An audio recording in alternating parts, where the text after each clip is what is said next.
আসসালামু আলাইকুম, নিশাস কুকিং স্টোরিজে আপনাদের স্বাগত। আজকে আমরা বানাবো ক্রিস্পি মাখানা মশালা। এটা একটা ইভিনিং স্ন্যাক্স বলতে পারেন, খেতে কিন্তু খুবই ভালো লাগে। তাহলে চলুন রেসিপিটা দেখে আসি।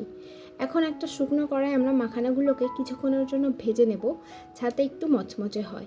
কোনো তেল ছাড়াই আমরা এটাকে ভেজে নেব। প্রায় 5 থেকে 10 মিনিট মতো আমরা এখানে ভেজে নিয়েছি, আর দেখতেই পাচ্ছেন কতটা মচমচে হয়েছে।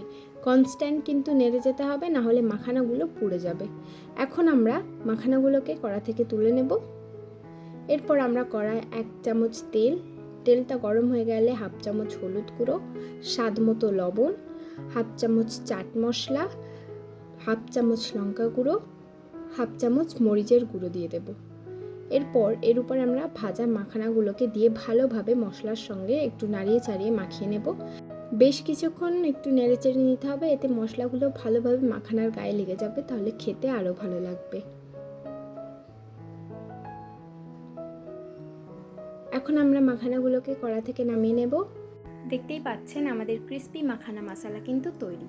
এমন সহজ ও সুস্বাদু রেসিপি দেখার জন্য আমাদের চ্যানেলকে সাবস্ক্রাইব করে আমাদের পাশে থাকবেন ও ভিডিওটিকে নিশ্চয়ই লাইক করবেন। দেখা হচ্ছে পরের ভিডিওতে।